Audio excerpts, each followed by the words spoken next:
Hey guys, Jay here. Today I'm going to be showing you the process of making another one of Hajime's guns from Arifureta. And yes, I did make a tutorial on a foam one of these a while ago, but I didn't want to use foam ones for my costume. I wanted really detailed 3D printed ones. So that's what I did. I will link the Thingiverse page for this, for the file, down in the description, as well as the people who printed it for me on Etsy. The first thing to note here is that this is the default size of the print. So I had to pay for a second one because I didn't realize that, and they sent me this, and that's not going to work. So the default measurements is from left to right here, 10 inches. I already measured it. So just know that print it whatever size you need. This, I was told by the person, they said it prints at 12 and a half. I don't know if that's exactly how long this is, but that's whatever. Print it however big you need it. Or if you get somebody like I did, tell them first how big you need it printed, or else you'll have this issue of having to pay for a second one. But anyway, that person is really nice and very good priced. So yeah. And also, if you get this printed by them, they probably will remember doing this and ask you to make sure of the size, because they already know what happened with me. So, and I already told them that this is not correct. So they already know that. Anyway, yeah, this video is going to go over just basically how to prep it and paint it. That's it. Also, you're only going to see one gun. I have the other one right here not finished. That's because you only see one getting finished in the actual video. So I'm not going to even worry about showing you the other one. But anyway, I should point this camera down so that we can actually work on this print. All right, so you can see we have the prints here. We have two of them here. So I also happen to have these smaller ones, which I can actually do this with because they hold tighter. But anyway, yeah, so I got these by accident because I forgot to tell them how big to put them to print them out. So yeah, we fixed that. That's a big difference. So we're going to be working with these. Anyway, the majority of this is actually already smoothed out.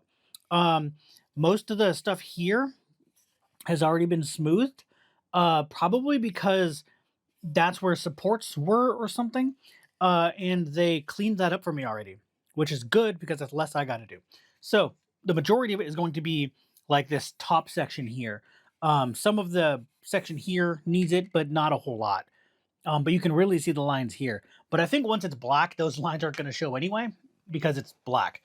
But probably should actually cut this, but I don't have scissors for that. But this is 220 grit sandpaper. So I'm just going to go over everything with that. And then that's really it, honestly, and then start painting it. I do want to use some filler primer probably, but I don't want to use too much because I also don't want to fill in some of this stuff because there's these panel lines here that I really don't want to fill in. So I'm deciding on that depending on how smooth it gets. So we'll work on that in a minute. So I'm just going to take the sandpaper and just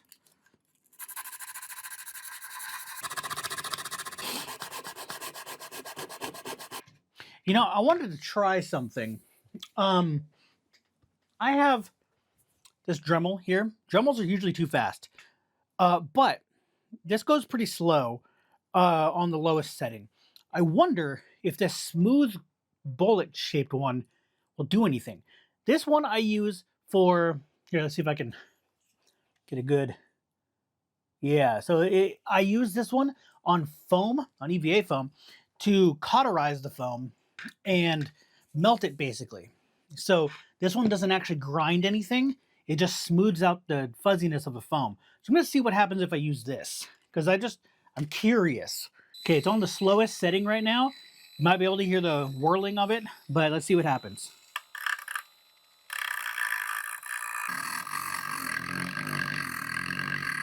That's actually kind of working. Let me speed this up.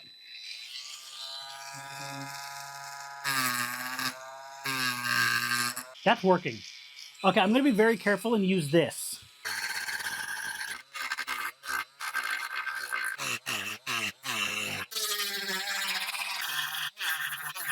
Okay, that was a little bit of a mess, obviously. Oh, you probably can't see it on my shirt here, but my shirt is covered in plastic shavings. So yeah, that actually worked really well. It's a little hard to tell. It's impossible to tell on camera. But I can see that everything is a lot smoother. So now if I go over that with this to even it all out better. What that's doing is it's leaving a little bit of a fuzziness to it, which I can just go in and remove. Yeah, that's pretty smooth actually. You can still sort of see where the layer lines are, but very, very faint. But to my hand, and even to my nail here, you can hear that? It feels like I'm scraping across a surface, not a rough, like a smoother surface, not a rough surface, rather than, so you can hear all that. You can hear the difference there. Here, let me, one more time. So this is on the smoother and the not smoother. You can hear a difference. You can hear that I'm hitting more ridges along the chamber, and I haven't sanded the chambers at all.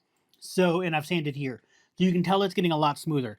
And that's actually, since it's going to be black, that's decent anyway. That's good enough. I don't need it to be perfect because you're not going to be able to see all of that because it's going to be a flat black basically. So light isn't really going to do much to that. So I can continue what I was doing. Also, you may have noticed, I don't know how much of this is going to get put in the video, but I was able to sand from here and go all the way around here. I didn't do much in here, but I did here, and it sanded it pretty smooth. That, I want to see if I can do a close-up of this, because it is a huge difference. So let's see if that'll do it. So you can see all the ridges here. All those ridges. This is the other one. So I sanded them all down. It's not perfect, but no one's going to see that part of the gun anyway. Or at least it's not going to be that noticeable. So it's not a big deal. But I'm going to continue doing that throughout all the different pieces. I'm going to have to do it for here, under the trigger guard here, as well as the butt of the gun here, which is less likely going to be seen anyway. A little bit on where the hammer goes, though that's not going to be much of a thing either because no one's going to see that either. And then the other side, because obviously I've only done the one side. And then the chambers. And I'm going to see, I may not have to do the back shields, the chamber shield thing. I may not have to do that, but I'll see what happens. Then I can paint them. So I'm just going to do all of that, and then I'm going to go over how I'm going to paint them afterwards. So now this one is completely sanded to where I'm happy with it. It's not perfectly smooth, but I'm happy with how it is, and I will live with what it's at right now. I'm going to just do that same thing to this one, and then I can go paint it. So what I'm going to do for paint, I have a couple different options. I'm going to use the small version as a tester. I'm going to see what happens if I use this stuff on it. It should work fine. This is just black matte paint. Here we go. This is just matte black paint. You can see it says matte there. Or no, it says black there. It says matte there. There we go, up there.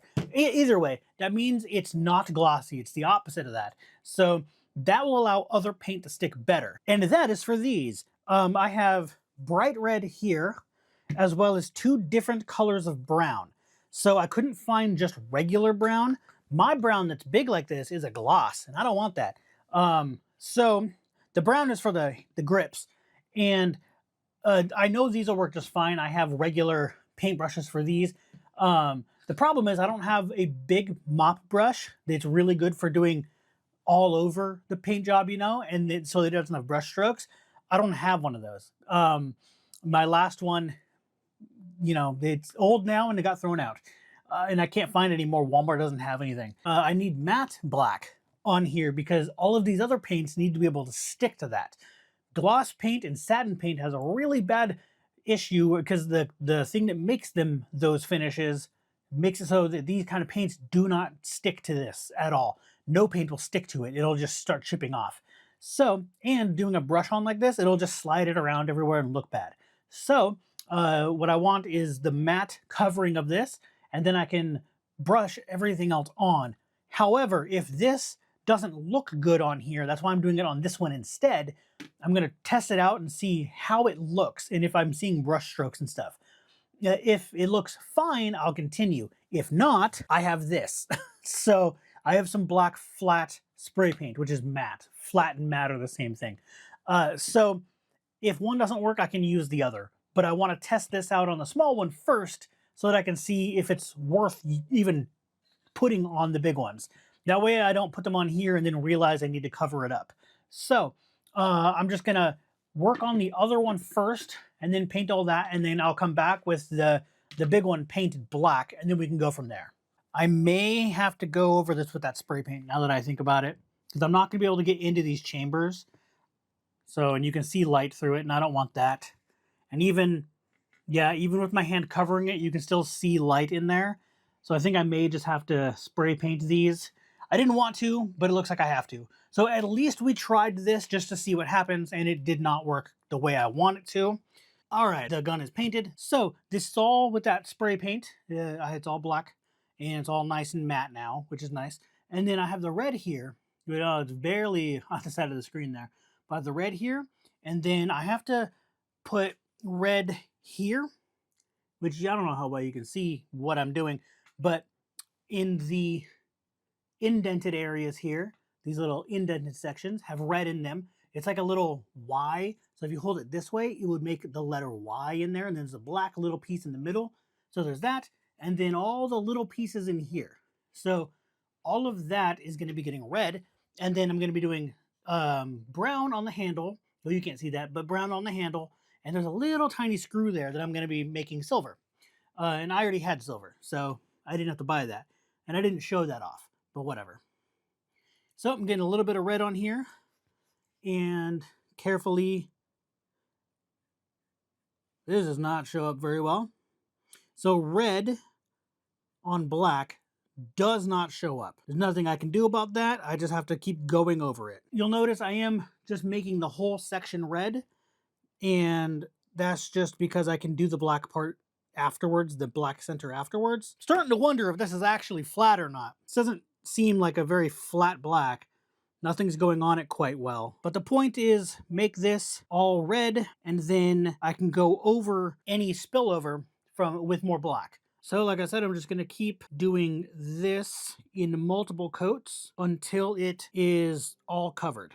So I'm going to do that, but for now I want to show you as well that you can also use a hair dryer. I'm not going to turn this on until like I'm really needing it, but you can use a hair dryer over this paint to have some air movement. You can use a fan as well. I would use, if you turn the hairdryer up, I would also push the cool button to cool it down and go over it. And that'll dry it really fast. Acrylic paint dries super fast with that. So do that. I'm going to do that and then work on everything a couple more times. And yeah, that. All right, so yeah, you can kind of see what I did here. You can see that there's spillover. But you can say, oh, I also did these. These are going to be done a little bit more than this, so that I might even find a brighter red so that they're even more visible, but you can see them pretty good. Yeah, so what I need to do now is on this part, it's going to be really hard for you guys to see this because I have to do this way and the camera's over there. So I'm going to try and get this as close as I can to the camera. I'm at the edge of the table here, so that you guys can see what I'm doing exactly. Here, I'm going to zoom out so that I'm able to crop in later. I'm using this brush. This is a really thin brush. I'm getting some black on it and then wiping a lot of that away.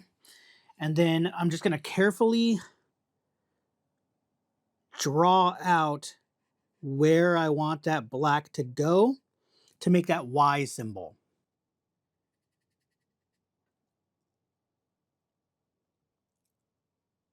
So let me actually go over this so that I have a more accurate detailing of where the edge is.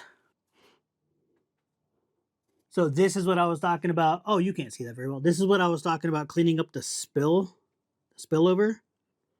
All of this red that went over onto the black there. I can cover it all back up with more black. And now I just need to finish coloring in this center section of my letter Y.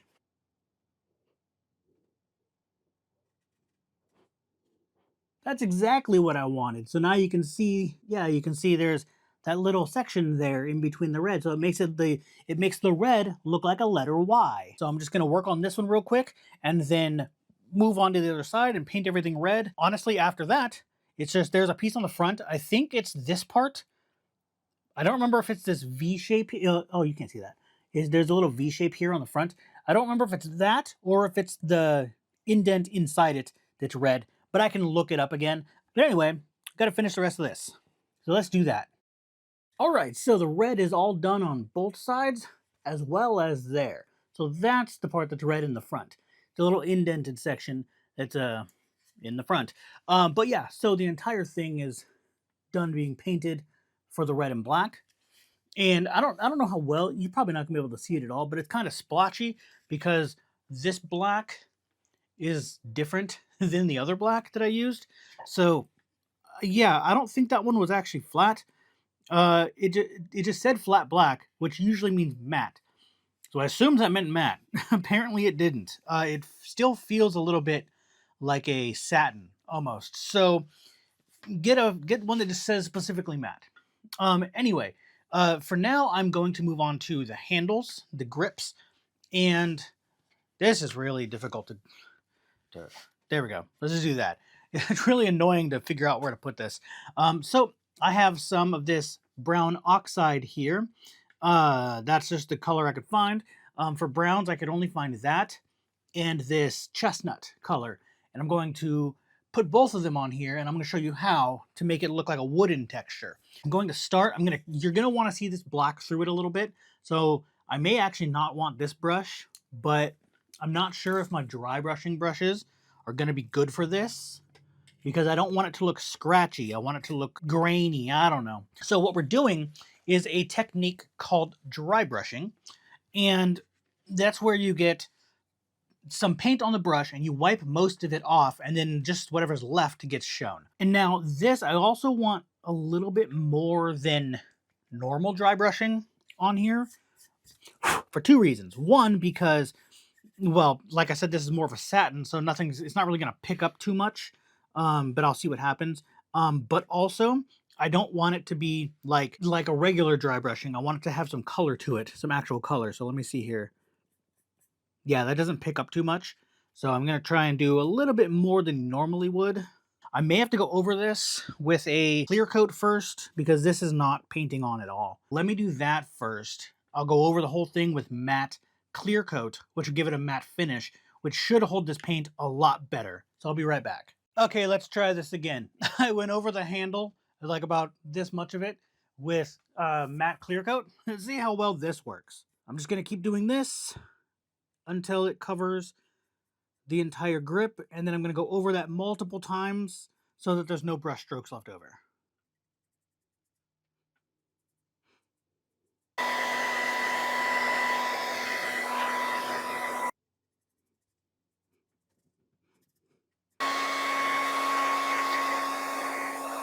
All right, so there is the darker brown color on it. Honestly, I'm actually liking how that looks. I may not put this on there, the lighter color. It actually looks kind of cool like that. The lighter color might bring too much brightness into that, and I don't want that. So yeah, I'm going to keep it like that actually. So then I'm just going to let this cure for a few minutes, like 10 so minutes, and then I'm going to flip it over and do the other side. And then when that is done, I just have to go back over where the spillover happened with more black. And then when I'm done with that, I'm going to hit the screw head here with some silver, which that screw head is way too tiny. So I don't know what they were thinking when they modeled it. It should be a little bit bigger, but it's not a big deal. It's in my hand. Nobody can see that anyway. So I'm going to do that. And I'll come back to do that. And honestly, that's just putting silver on it, but I'll show you that anyway. You know what? Screw it. I'm right here. I might as well just show you it now. So I'm just going to get some silver on paintbrush and then just lightly hit the head of the screw here.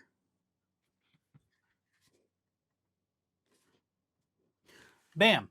And I'm done. That easy. There is a little bit of overspill, so I will fix that. There's just two little spots, but I'm going to let that dry and then just go back over the little two spots with some more brown. I'm good to go. And then do the same thing on the other side. All right, one last thing I forgot. I also forgot to do this when I did the foam one, so I had to go back and film that. But this strip here is supposed to be silver, so there's actually 3 sections. It's kind of hard to see, but it's stepped a little bit there, or I don't know what you would call that, but you can tell there's 3 different sized sections there. There's two edges and then a center. The center is silver, as you can see. I didn't do it on the other side yet, but I'm going to. But yeah, it's funny that I forgot that on both of them. But anyway, that's actually the entire gun. So with this side done, that's everything you have to do to the entire gun. So that's going to be the end of the video. So if you like it, go ahead and give it that thumbs up, subscribe for more, and I'll see you guys later.